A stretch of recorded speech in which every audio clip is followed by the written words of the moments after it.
Merci Seigneur pour la grâce que tu nous accordes de nous retrouver en ton nom.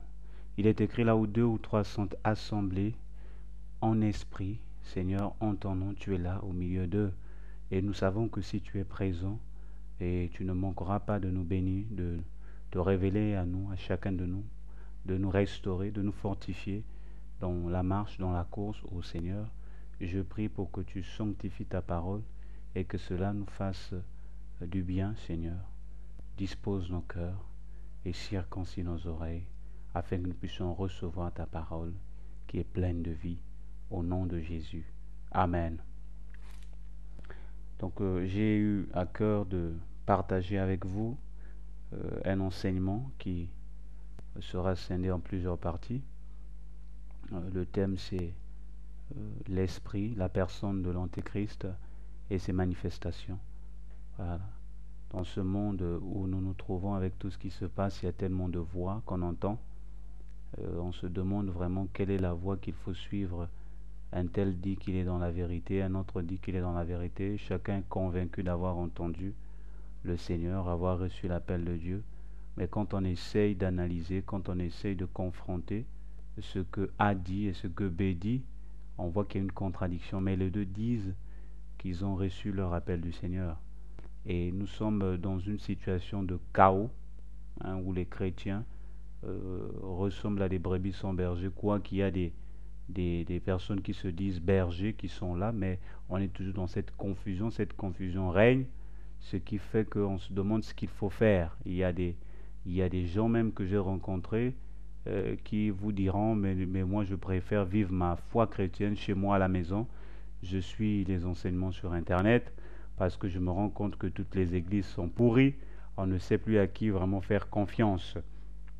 Et le Seigneur m'a mis à cœur de commencer cet enseignement parce que je me rends compte que ceci n'est qu'une conséquence, n'est qu'un signe de l'apostasie qui règne au milieu de nous actuellement, ce qui fait que les gens sont dans la confusion, dans l'abandon de la foi, dans l'abandon de la saine doctrine. On va embrasser toutes sortes de doctrines, toutes sortes de mensonges, ainsi de suite. Donc le Seigneur voudrait vraiment nous enseigner, nous interpeller, afin que nous puissions comprendre que malgré tout ce chaos, malgré toute cette confusion qui règne dans le monde, sa parole reste la vérité et ses enfants savent reconnaître vraiment ce qui est de Dieu et ce qui n'est pas de Dieu. Donc, principalement, ce message s'adresse aux chrétiens, mais Dieu est souverain, il est tout-puissant pour faire en sorte que même ceux qui ne sont pas chrétiens, qui écouteront cet enseignement, soient touchés et qui donnent leur vie au Seigneur Jésus-Christ. Donc c'est comme je l'ai dit, le thème de cet enseignement c'est l'esprit, la personne de l'Antéchrist et ses manifestations. Le but ce n'est pas de vanter Satan, ce n'est pas de vanter la façon dont il agit, la façon dont il opère, non, mais le but c'est pour éveiller les chrétiens. L'apôtre Pierre va le dire, nous pouvons le lire dans 2 Pierre chapitre 3. Il dira, voici déjà, à partir du premier verset, voici déjà bien aimé la seconde lettre que je vous écris. Dans l'une et dans l'autre, je cherche à éveiller par des avertissements votre saine intelligence, afin que vous vous souveniez des choses annoncées d'avance par les saints prophètes et du commandement du Seigneur et Sauveur. Donc l'apôtre Pierre a écrit 2 épîtres à ces chrétiens, à ces personnes à qui il est en train d'écrire.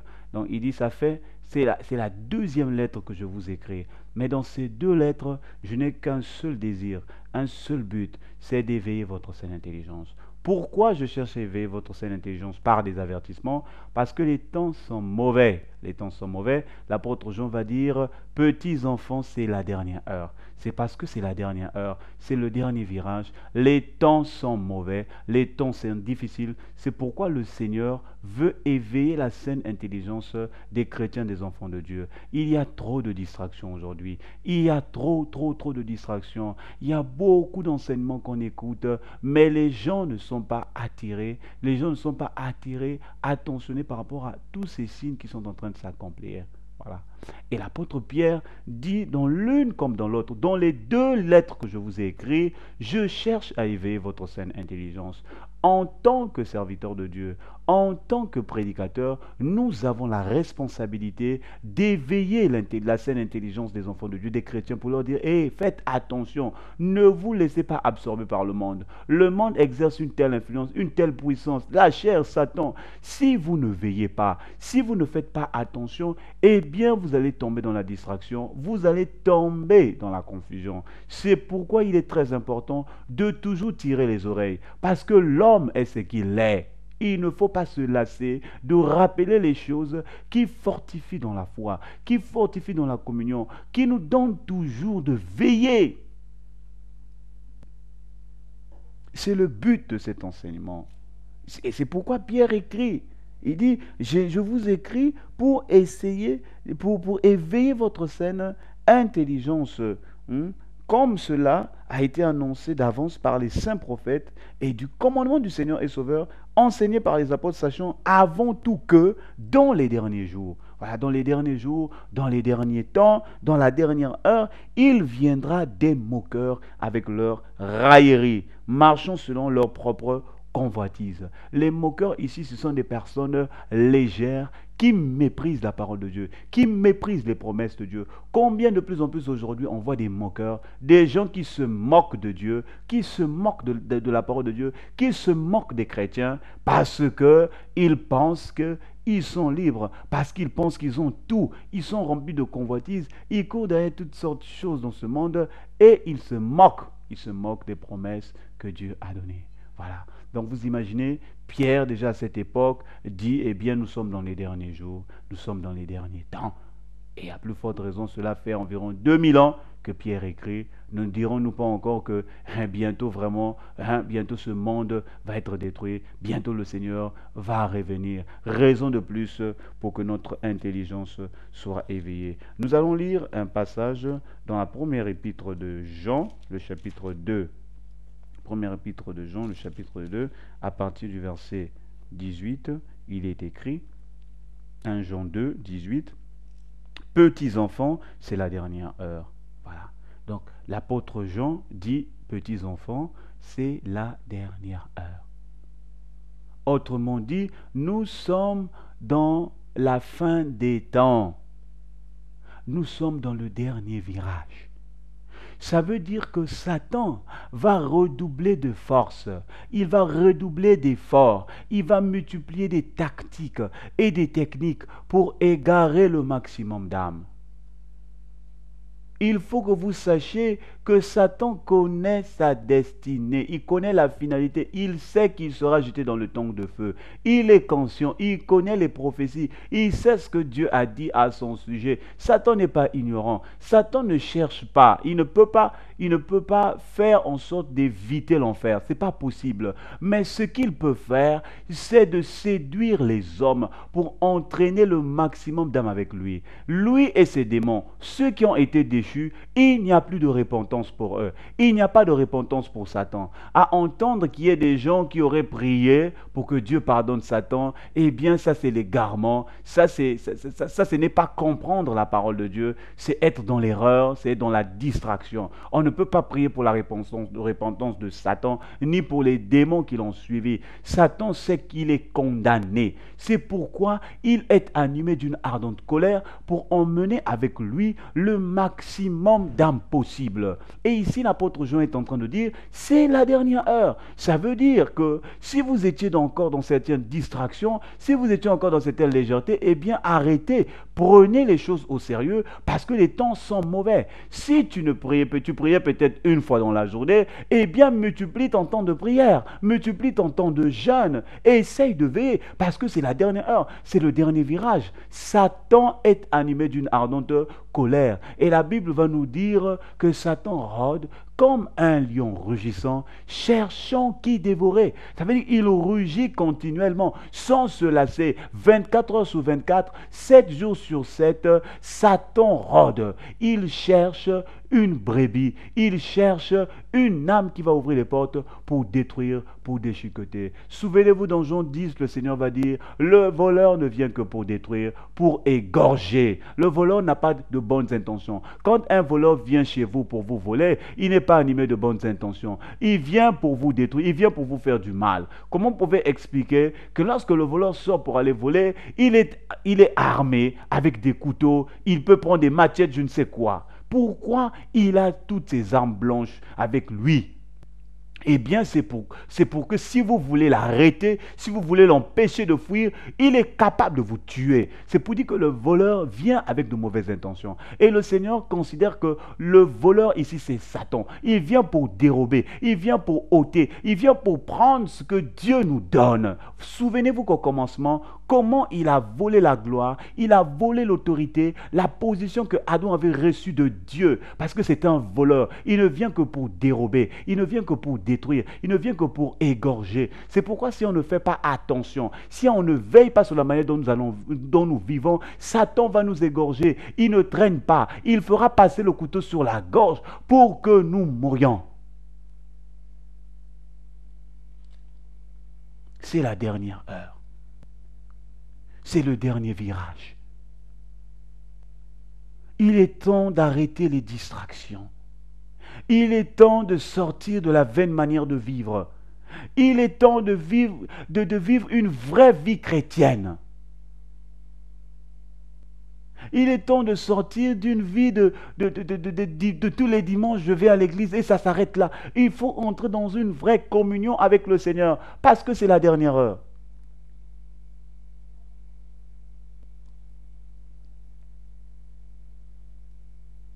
Petits enfants, c'est la dernière heure. Et comme vous avez appris qu'un antéchrist vient, il y a maintenant plusieurs antéchrists.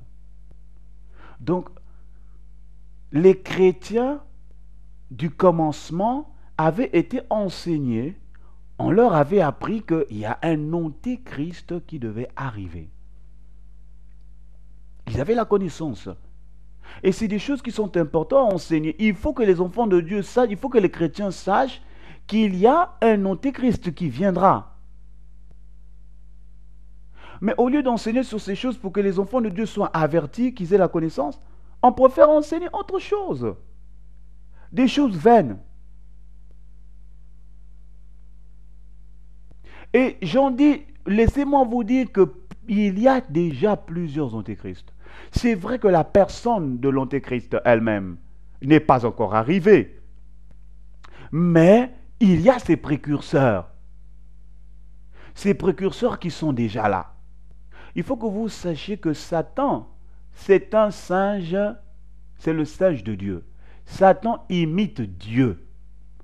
En quelque sorte, puisque Dieu est, il y a la notion de Père, de Fils, de Saint-Esprit, Satan aussi veut, entre guillemets, créer une sorte de trinité satanique, où il y aura lui, Satan, comme Père, il y a l'esprit de l'Antéchrist ou l'esprit du faux prophète, et la personne de l'Antéchrist, c'est-à-dire que Satan qui va s'incarner dans la chair, dans une personne, un homme, si vous voulez, qui sera rempli de l'esprit de Satan pour accomplir toute sa volonté. Et cette personne-là n'est pas encore arrivée. Mais n'empêche qu'avant cette personne, il y a déjà des précurseurs, des personnes qui sont animées de l'esprit de l'Antéchrist. L'esprit de l'Antéchrist agit dans ces personnes pour égarer les âmes. Et c'est ce que Jean est en train de dire. Je vous informe qu'il y a déjà parmi nous des antéchrists. Et il faut commencer à définir ce que c'est qu'antéchrist, parce que pour beaucoup, antéchrist, qu'est-ce que ça veut dire? En quelque sorte, anté veut dire avant. Avant Christ. C'est-à-dire ce sont ceux qui vont venir avant l'avènement de Christ pour prétendre être le Messie, le Sauveur, ainsi de suite. Ceux qui viendront avant Jésus. Mais quand on voit l'étymologie, l'origine du mot, moi je pense que le mot antéchrist est un peu dilué. Le sens originel, quand on voit dans le grec, c'est antichristos. Voilà. Donc c'est ce qui veut dire contre, antichrist, c'est contre Christ. l'Antéchrist s'oppose à la personne de Jésus et à son œuvre. L'Antéchrist combat l'œuvre de la croix. L'Antéchrist veut tout faire pour qu'on n'entende pas parler de Jésus ni de ses manifestations. C'est l'adversaire de Jésus. Il est contre Christ et ce que Jésus a fait. Voilà ce que c'est que l'Antéchrist.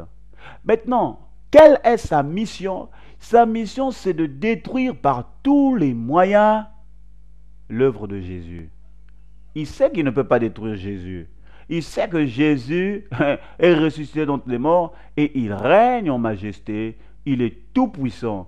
Mais il va tout faire pour empêcher aux hommes, principalement aux croyants, aux chrétiens, de croire en Jésus-Christ, d'abandonner la foi. C'est la mission de l'esprit de l'Antéchrist ou de la personne de l'Antéchrist, c'est de détourner les croyants de la foi, de l'œuvre de la croix.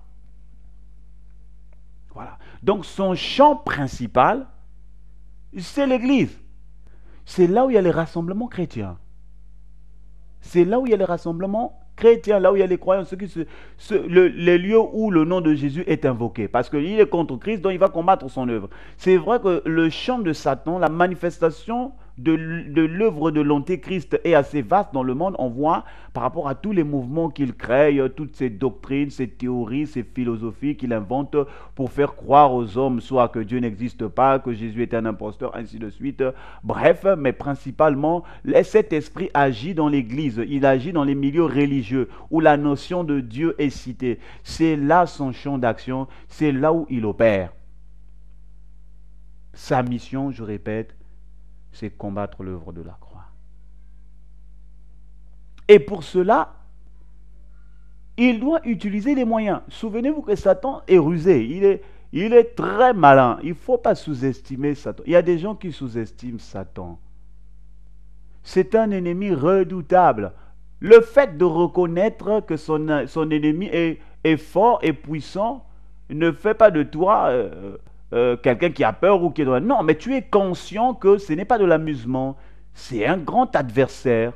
Et il ne faut pas le sous-estimer. Parce que si tu le sous-estimes, eh bien, il va te séduire. Il y a des chrétiens qui pensent qu'ils ne peuvent pas tomber. Ils ne peuvent pas tomber. C'est une séduction. C'est une erreur de croire, de penser qu'on ne peut pas tomber. Il est très rusé. Et il utilise la ruse, il utilise la séduction pour faire tomber les gens. Son arme fatale, c'est la ruse et la séduction. Et quelle est la nature? Comment se caractérise l'esprit de l'Antéchrist, la personne de l'Antéchrist, qui ne sont que les éléments, si vous voulez, les éléments de Satan lui-même, de sa personne? Eh bien, il se caractérise par le mensonge. Satan, sa nature, c'est le mensonge. C'est le père du mensonge. Et la Bible dit qu'il est menteur depuis le commencement. Et lorsque la Bible parle du commencement, le commencement ici veut dire depuis la racine, dans sa fondation, dans sa nature, Satan est menteur. Et il utilise le mensonge, pourquoi? Pour détourner la vérité. Lui, en quelque sorte, c'est venir renverser, c'est venir tordre le sens de ce que Dieu a dit. Lorsque Dieu dit une chose, Satan vient dire le contraire ou vient faire croire le contraire. Il vient dire à l'homme, est-ce que ce que tu as reçu de Dieu est vraiment la vérité? Est-ce que tu penses qu'il ne faudrait pas ajouter ceci? Est-ce que tu penses qu'il ne fallait pas retrancher ceci? Parce qu'il sait que dès lors que vous ajoutez à ce que Dieu a dit quelque chose ou que vous retranchez, ce n'est plus la parole de Dieu, vous sortez de la volonté de Dieu. Et Satan fait tout par le mensonge, au moyen de la ruse et de la séduction, de nous détourner de la parole de Dieu. C'est un menteur. Il n'y a point de vérité en lui. Il peut commencer à vous dire la vérité, mais il finira par vous mentir. Tout ce qu'il fait, la finalité, c'est pour vous séduire. Et souvenez-vous, bien-aimés, qu'au commencement, Ève a été séduite par le mensonge. Satan va dire à Ève, vous ne mourrez pas. Alors que Dieu avait dit, le jour où tu mangeras du fruit de l'arbre de la connaissance du bien et du mal, tu mourras certainement. Mais le diable va faire croire à Ève que non, vous n'allez pas mourir. Est-ce que Dieu a vraiment dit? C'est le mensonge, c'est un menteur. La preuve en est, lorsqu'ils ont mangé ce fruit, ils sont morts. Si Satan a réussi à séduire Ève, Adam, des hommes qui étaient remplis du Saint-Esprit, qui n'avaient pas le péché en eux, faisons attention de croire que nous ne pouvons pas être séduits.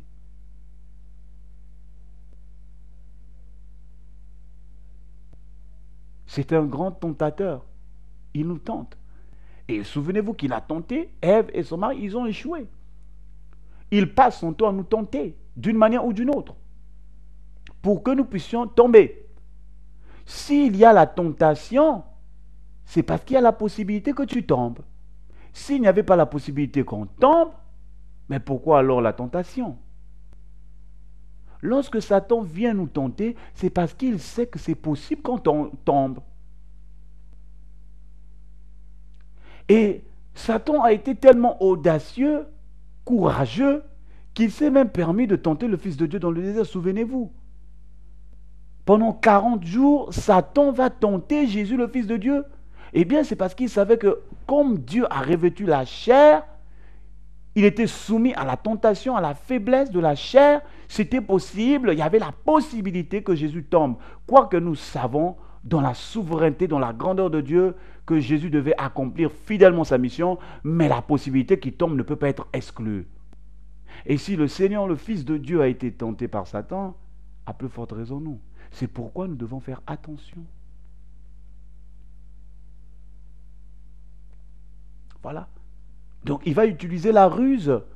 Il ne viendra pas devant toi avec des camps pour dire, me voici, je viens pour te tenter. Non, Satan ne vient jamais comme ça. Il y a des gens qui pensent que il faut qu'on leur présente des choses comme ça, le mal qui va se présenter tel qu'il est dans sa voilà, dans toute sa... Et puis pour croire que c'est le mal. Non. Il se dissimule, il se déguise. C'est le grand prince des déguisements, Satan. Et avec Ève, au commencement, vous allez remarquer, la Bible va nous parler du serpent. La Bible dit que le serpent était l'animal le plus rusé de tous les animaux de champ que l'Éternel Dieu avait fait. Le serpent, c'est pas Adam, c'est pas Satan qui a créé le serpent. Satan n'a rien créé. Et les caractéristiques qui étaient dans le serpent, ce n'est pas Satan qui a donné cette caractéristique de ruse, cette intelligence de pouvoir manipuler la langue. Ce n'est pas Satan qui a donné cette intelligence. C'est Dieu qui a créé le serpent ainsi. Mais qu'est-ce que Satan a fait? Étant rusé, étant malin, il s'est incarné dans le serpent pour que le serpent facilite sa mission, pour que sa cible soit atteinte facilement. Le diable ne passera jamais par les choses où il sait qu'il aura du mal à vous atteindre. Il passera par vos points faibles. Il passera par des éléments qui vont faciliter son travail. C'est pourquoi si vous aimez beaucoup les femmes, il passera par la femme. Il vous connaît.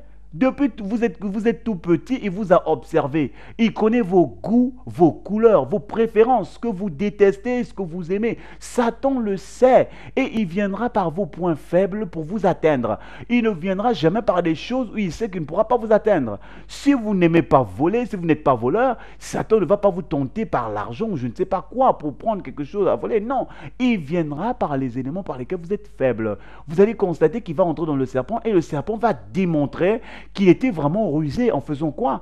Il va dire à la femme, Dieu a-t-il réellement dit, comme pour s'aimer le doute dans l'esprit de Ève, que vous ne devez pas manger de tous les arbres. Vous voyez, il ne dit pas de l'arbre de la conscience du bien et du mal, mais il parle de tous les arbres. Alors que Dieu dira à Adam que vous pouvez manger de tous les arbres du jardin, mais quant à l'arbre de la connaissance du bien et du mal, qui est au milieu du jardin, vous ne mangerez pas. Mais lui, le serpent utilise tous les arbres. C'est un jeu de mots pour voir ce que Ève avait compris, ce que Ève connaissait de la parole. C'est un être rusé, Satan, malin. Voilà. Et il communique ses techniques, ses stratégies au travers de ses serviteurs, des hommes qui sont à son service, animés de son esprit, ils se dissimulent, ils prennent des vêtements de brebis alors que ce sont des loups ravisseurs, ils s'infiltrent, ils s'introduisent. Pourquoi? Pour détruire, pour égorger. Ils ne viendront pas à vous comme ça pour dire que non, je viens pour te dire non. Ils vont se dissimuler. Et l'apôtre Jean nous dit que c'est la dernière heure. Et quand vous avez appris qu'un antéchrist vient, il y a maintenant plusieurs antéchrists. Écoutez pourquoi il dit qu'il y a plusieurs antéchrists. Il dit, par là, nous connaissons que c'est la dernière heure. Nous connaissons que c'est la dernière heure parce qu'il y a plusieurs antéchrists. De plus en plus des gens qui enseignent des fausses doctrines. De plus en plus des gens qui entraînent des âmes à l'égarement. De plus en plus des pasteurs sorciers. On voit des pasteurs qui font des initiations à des âmes, voilà, qui transmettent des démons en plein culte.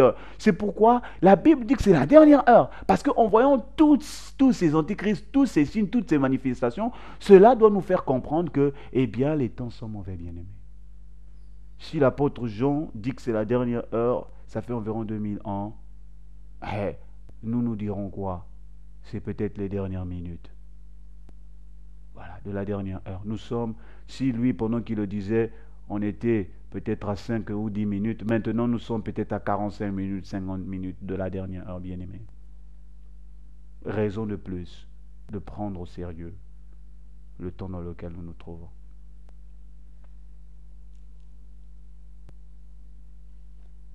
Verset 19. Ils sont sortis du milieu de nous, mais ils n'étaient pas des nôtres. Ah! L'apôtre dit quelque chose d'important, d'intéressant. Il dit, ils sont sortis. Ils ne sont pas sortis d'ailleurs. Ils ne sont pas sortis d'un endroit qu'on ne connaissait pas. Au fait, ils étaient parmi nous. On était ensemble. Ils étaient là. Ils sont sortis là, du milieu de là où on se trouvait. C'est de là qu'ils sont sortis. Mais ils n'étaient pas des nôtres. À quel moment on a su qu'ils n'étaient pas des nôtres? Eh bien, c'est lorsqu'ils ont commencé à prêcher le contraire de ce qu'on avait reçu, de la Sainte Doctrine. Au début, on était ensemble. Au début, on participait au même programme de prière. Au début, on évangélisait ensemble. On parlait le même langage. On ne pouvait pas savoir qui était vraiment qui. Parce que nous étions ensemble, on se disait que nous étions tous chrétiens, ainsi de suite. Mais après, on s'est vu dans la manifestation, dans ce qu'ils enseignaient, dans ce qu'ils faisaient, qu'ils n'étaient pas des nôtres.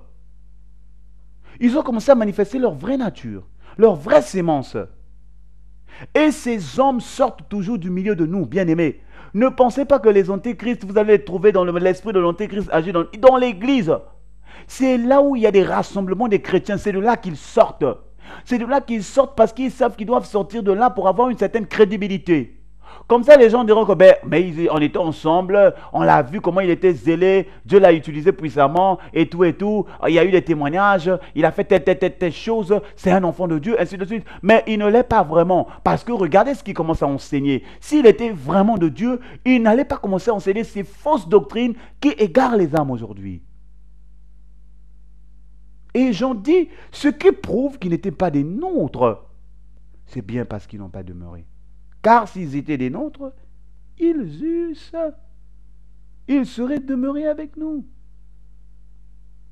Et il faut comprendre qu'il y a une chose qui caractérise ceux qui sont vraiment enfants de Dieu, ceux qui sont de l'église du Seigneur, c'est qu'ils demeurent. C'est ce que j'en dis.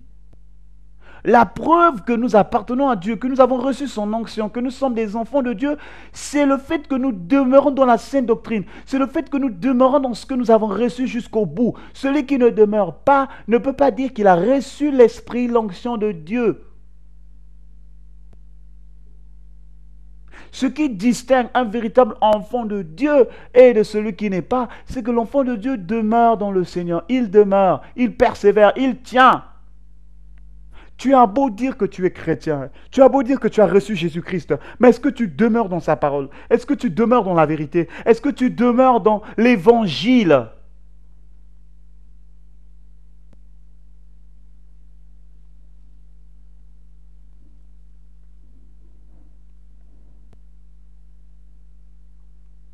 S'ils étaient des nôtres, ils seraient demeurés avec nous. Mais cela est arrivé afin qu'il soit manifeste que tous ne sont pas des nôtres. Bien-aimés, il faut savoir que tous ne sont pas des nôtres. Que les gens seront choqués. Arrêtons de jouer les sentiments, de jouer je ne sais pas quoi. Tous ne sont pas des nôtres. Tous ne sont pas du Seigneur.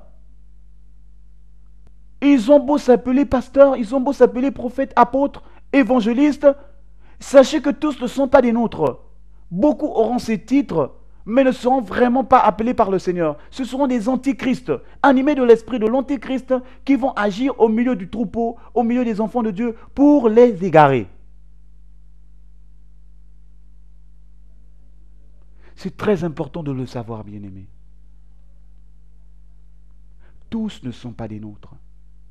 Et c'est pourquoi si on n'a pas l'esprit de discernement, si on ne sonde pas les choses, on ne les examine par la lumière de la parole, par le Saint-Esprit, nous serons toujours bernés. Nous allons être entraînés dans des faussetés, dans l'erreur, dans le mensonge. Je prie pour que le Seigneur éveille notre saine intelligence.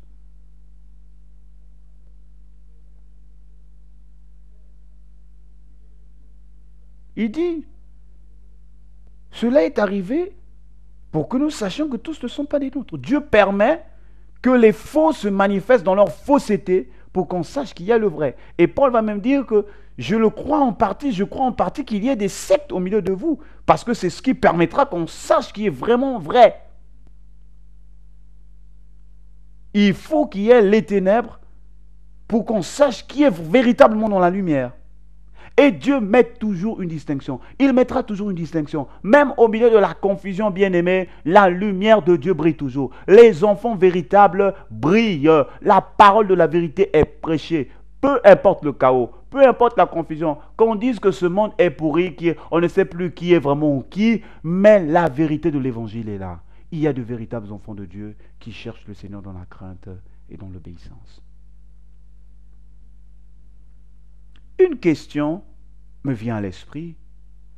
Comment ces hommes sont arrivés là?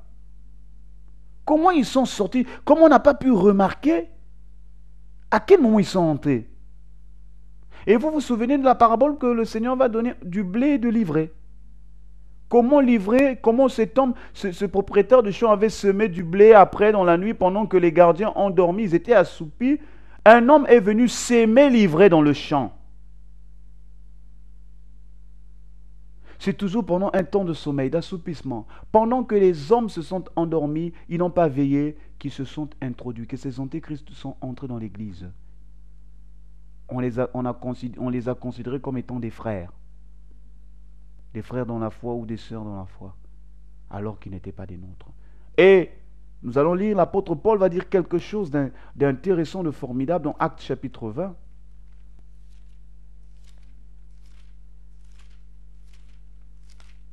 Actes chapitre 20, à partir du verset 28, ici l'apôtre Paul s'adresse aux anciens de l'église d'Éphèse, donc avant son départ pour Rome, parce que Dieu avait révélé à Paul qu'il devait mourir à Rome, avant qu'il ne parte à Rome. C'était une sorte d'au revoir qu'il voulait adresser aux anciens d'Éphèse et donner les derniers conseils, les dernières recommandations.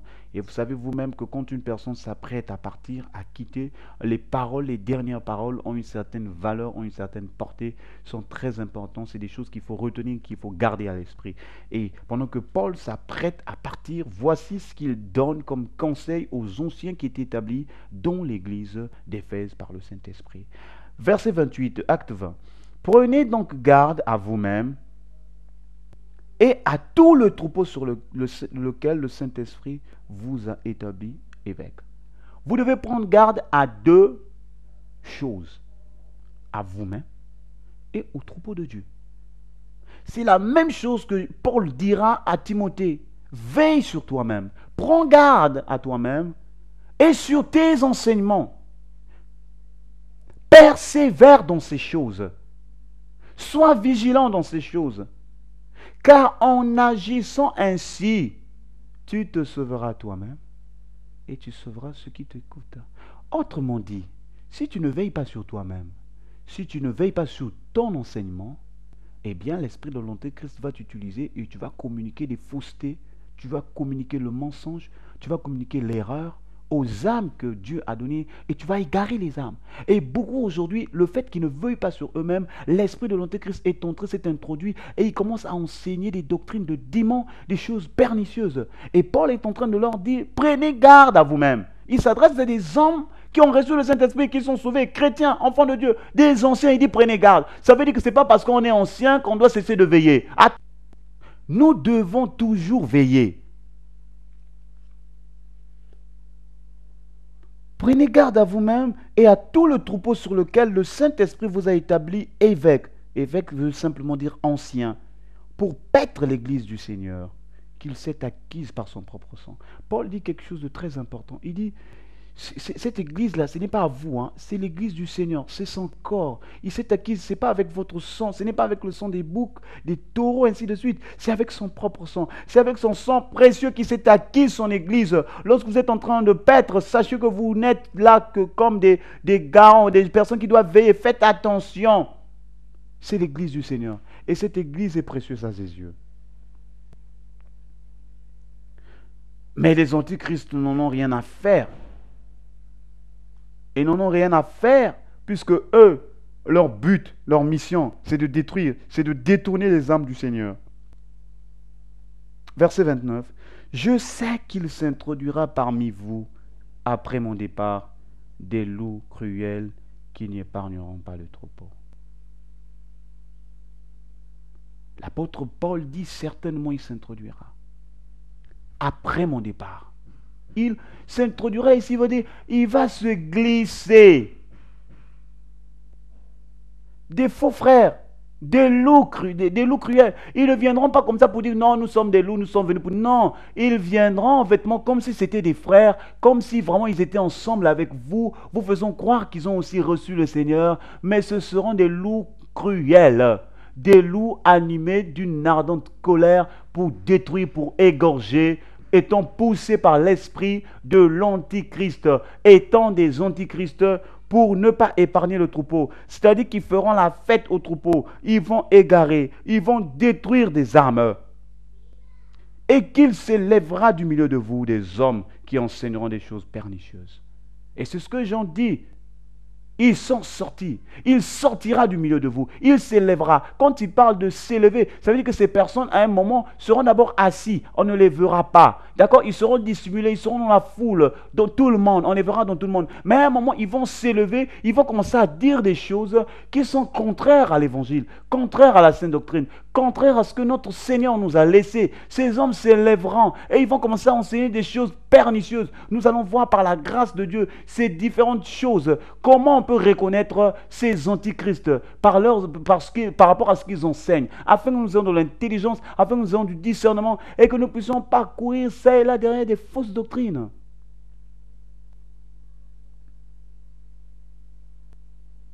Ils n'épargneront pas le troupeau et qu'il s'élèvera du milieu de vous des hommes qui enseigneront des choses pernicieuses pour entraîner les disciples après eux.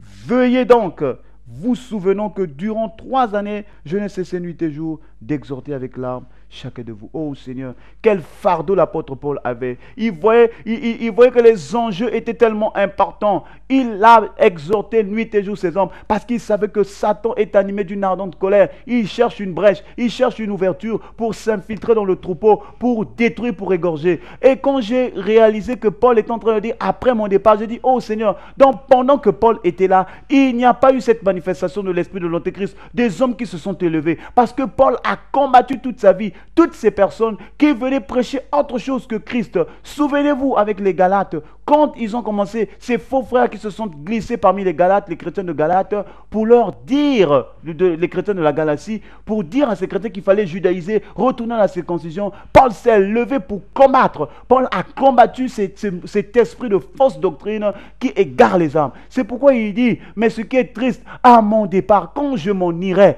vous allez risquer de somnoler. Comme cette parabole, du blé et de l'ivraie. Vous risquerez de vous endormir et il y aura des hommes qui vont sortir. Il y aura des hommes qui vont s'élever, commencer à enseigner des fausses doctrines. Vous devez veiller. Faites en sorte que ces choses-là n'égarent pas les âmes. Combattez ces âmes. Nous n'avons pas lutté contre la chair et le sang, mais nous avons lutté contre les principautés de domination, contre l'esprit qui va agir au travers de ces hommes. Il faut combattre ce message. Il faut combattre à tout prix ce message. Veillez.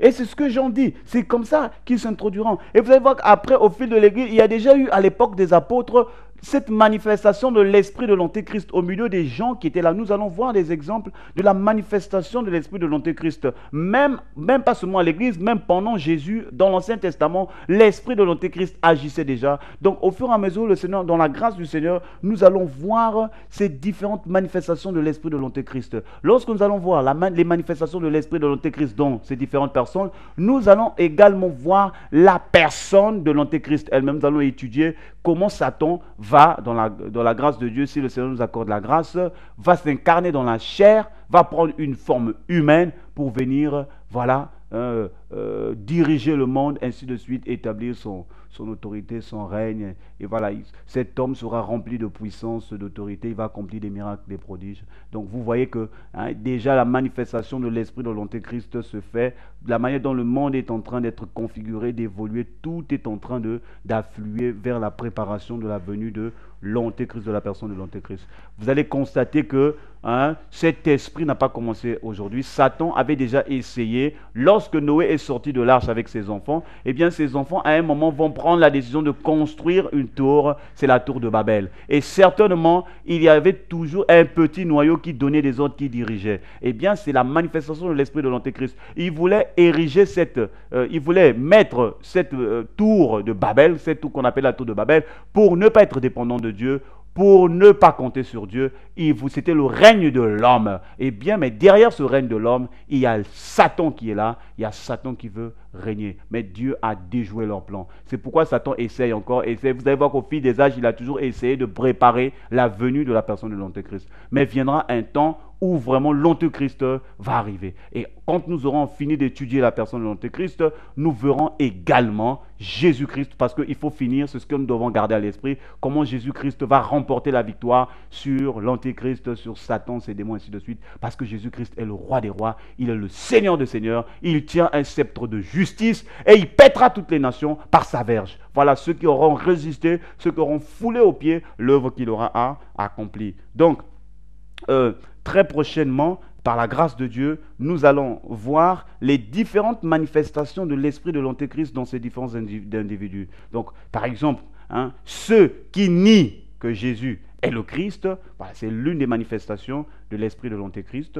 Donc, nous allons étudier en détail. Ceux qui ne croient pas que Jésus-Christ est le Fils de Dieu, voilà, qu'il est Dieu, c'est une manifestation de l'esprit de l'Antéchrist. Ceux qui ne croient pas que Jésus-Christ est mort, qu'il est mort à la croix, c'est une manifestation de l'esprit de l'Antéchrist. On peut ajouter ceux qui ne prêchent pas la croix, ceux qui ne prêchent pas Jésus-Christ crucifié, eh bien, ils sont sous l'influence de l'esprit de l'Antéchrist. Ceux qui croient que Jésus-Christ n'est pas ressuscité, voilà, qu'il est mort et les morts ne ressuscitent pas pour eux, Jésus n'est pas ressuscité, c'est des fables, c'est des histoires, eh bien, ils sont animés de l'esprit de l'Antéchrist. Souvenez-vous, je vous ai dit, l'œuvre de l'Antéchrist, de cet esprit, c'est de bafouer, c'est de mentir, c'est de nous faire croire que tout ce que la Bible nous raconte est une fausseté. Donc, ceux qui croient que Jésus-Christ n'est pas ressuscité, voilà, ils sont conduits par l'esprit de l'Antéchrist. Ceux qui croient que l'enlèvement, c'est des fables, qu'il n'y aura pas l'enlèvement de l'Église, voilà, ou qui ne prêchent pas sur l'enlèvement de l'Église, sont sous l'influence, sous le contrôle de l'esprit de l'Antéchrist. Ceux qui croient que la Bible n'est pas la parole de Dieu, qui pensent que ça a été écrit par les hommes, c'est des histoires, les Juifs ont écrit le livre et la Bible et tout, ils nous font croire que c'est la parole de Dieu, eh bien ils sont sous l'influence de l'esprit de l'Antéchrist. Ceux qui croient également que la Bible n'est pas l'autorité suprême, la parole absolue, le seul livre de référence, voilà, ils sont sous l'influence de l'esprit de l'Antéchrist.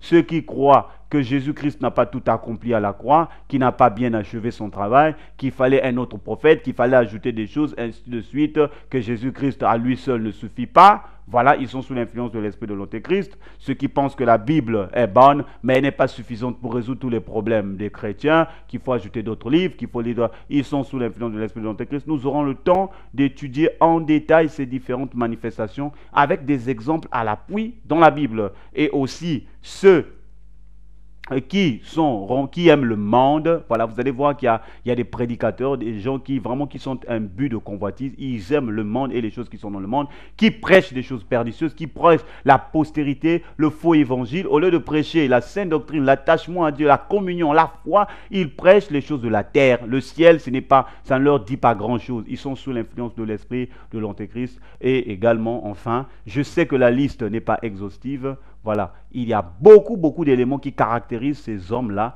Voilà, il y a également ceux qui marchent en ennemis de la croix. Ils sont sous le contrôle de l'esprit de l'Antéchrist.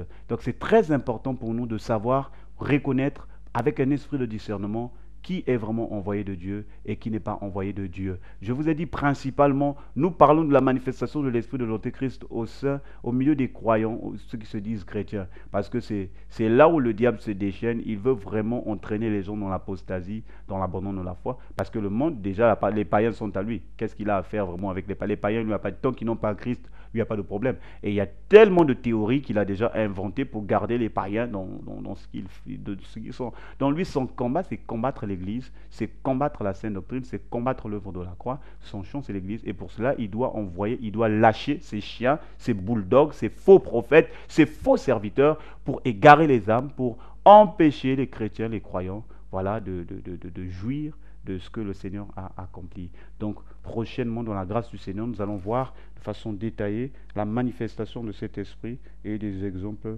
à l'appui. Donc, on va prier pour rendre grâce au Seigneur. Père, nous te bénissons pour ta grâce, pour cette première partie, pour cet enseignement. Yahweh, si tu nous enseignes ceci, c'est pour nous donner de l'intelligence et nous donner de veiller afin que nous ne nous laissons pas entraîner par tout vent de doctrine. Seigneur, que nous ayons le discernement, hein, que nous ne soyons pas comme des hommes sans discernement qui prennent n'importe quoi, qui mangent n'importe quoi, qui font n'importe quoi, mais que nous soyons des hommes avertis, des hommes spirituels, Seigneur, dans ta grâce. Voilà. Oh Père de gloire, nous te bénissons. Nous te bénissons pour ton amour, pour toutes ces personnes qui ont pris du temps pour écouter cet enseignement. Et je prie, Seigneur, pour que cet enseignement trouve de la place dans leur cœur, pour la gloire de ton nom. Au nom de Jésus. Amen.